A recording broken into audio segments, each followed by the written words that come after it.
Hey everyone, welcome. Today's explainer is designed specifically for you, and it is all about unlocking your true potential. Look, we are going to completely reframe how you look at your upcoming iReady math assessment. If you've ever felt that pit in your stomach right before starting a test, well, you are absolutely in the right place. Because today, we're flipping the script. We're stepping out of the role of simply being a test taker and stepping into the role of being an architect, the literal architect of your own brain's growth. Let's get started. Right now, take a look at the card you've got in your hand. This is your iReady Math Goal card. And let's be real for a second. I know that for a lot of us, looking at a card with math scores on it instantly sparks a little bit of anxiety. If you've ever felt your heartbeat just a little bit faster looking at a math score, trust me, you are not alone. Nobody's favorite hobby is taking assessments. You might instantly start wondering, oh man, is this going to tell me I'm not smart enough, or is this proving I'm bad at math? I want us to tackle those feelings head on right now, because honestly, those feelings come from a total misunderstanding of what this piece of paper actually is. We really need to make a major paradigm shift here. Usually, we've been trained to view tests as a final judgment, right? Just a rigid score sheet that essentially stamps a grade on our forehead. But we need to shift our perspective. That card is actually a blueprint for growth. Think of it as a highly functional, actionable map of your personal progress. It doesn't judge you, it guides you. Let's look really closely at the specific data on your card to see exactly how this whole thing works. Okay, let's dive into this. On your card, you're going to see 3 specific numbers. Let's completely strip away the stress and just look at them purely as functional data points. First up, your fall score. That's simply your start score. It literally just shows where you happen to be at the beginning of the year. Next is your winter score. I like to call this your habit score because it simply shows what your daily study habits have produced so far. And finally, your spring goal. That's your destination goal. It just shows the target we're trying to reach next. Really, they're just coordinates on a map. Now here is the profound freedom this gives you. Your score is not who you are. Your worth is never ever tied to a number. Your score is just information. That's the whole shebang. It's like a weather report telling you if it's raining or sunny outside. You don't get mad at the weather, right? You just grab an umbrella. What actually matters is what you choose to do with that information moving forward. Section 1. Mapping your growth progress. Let's figure out where we currently stand. In any room full of people, everyone is going to be at a completely different stage in their journey. And honestly, that is exactly how it's supposed to be. Let's pull up some real, totally anonymous data points from some of your goal cards. Take this first student, for example. They've made 15% progress toward their yearly growth goal.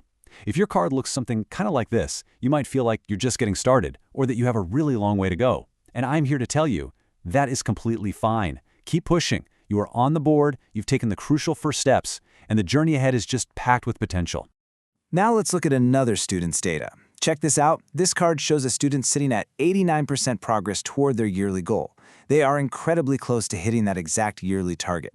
If your card looks like this one, you can probably taste the victory. You literally just need that one final push to close that 11% gap. But watch how this builds, because this next one is absolutely staggering. We've got the standard 100% yearly goal, but this anonymous student, their progress is sitting at 483%. No joke, they completely blew past their initial yearly goal, they totally crushed their stretch goal, and now they are just setting massive new personal bests. This just goes to show you the incredible ceiling of what is actually possible when you lock into your growth blueprint. But listen closely to me right now. Whether you are at 0%, whether you're 15% of the way there, whether you're halfway, or even if you're sitting at 43%, all of those are fine. Because today is not about where you are. The past is just data. Today is entirely about your next move. It is all about the strategy you choose to deploy the exact moment you log into that assessment. Section 2. The architect's strategic plan. Let's talk about your next move. So how exactly do we make that next move? Well, we don't just guess, we use a strategy. Look at the bottom section of your goal card. This is where your customized, actionable strategy is laid out perfectly for you. You're going to see a checklist under the heading, What I Will Focus On. Now, depending on your specific needs, your card might tell you to take your time, or show your work, or check your answer. It might remind you to compare close answers or explain your thinking. I really need you to understand that doing these things is not extra work. This isn't a casual suggestion for if you happen to have some free time. This list right here, this is the absolute core of your blueprint. So the crucial point is this. Strong learners do not just sit down and blindly take tests. They use a plan. When you start your iReady assessment today, your job is incredibly simple. Your only job is to just follow your plan.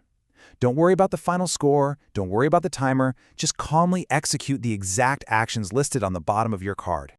Section 3. Mastering your next move. Let's deal with the friction. Now, I want to be totally real with you for a second. Having a plan is great, but executing it when things get genuinely difficult, well, that's where the mental friction comes in. Because let's face it, at some point during this assessment, you are going to hit a wall. You're going to face a question that you just don't instantly know how to solve.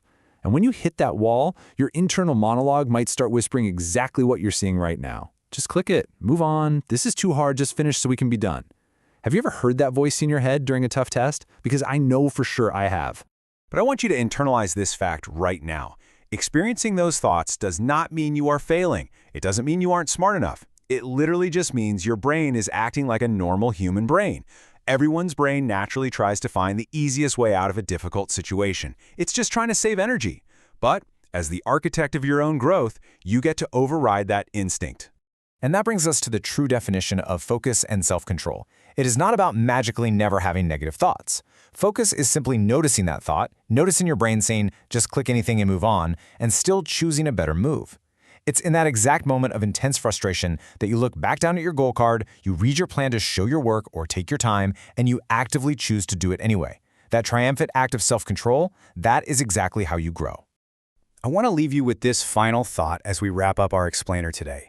When you get to a hard problem, that is not a problem. That is the moment where growth happens. Really think about that. The easy questions, they don't build your brain, they just confirm what you already know. The heavy lifting, the actual construction of your intellect only happens when you face something difficult and you use your plan to push right through it. So, as you head into this assessment, grab your blueprint, embrace the challenge, and ask yourself, what is your next move going to be?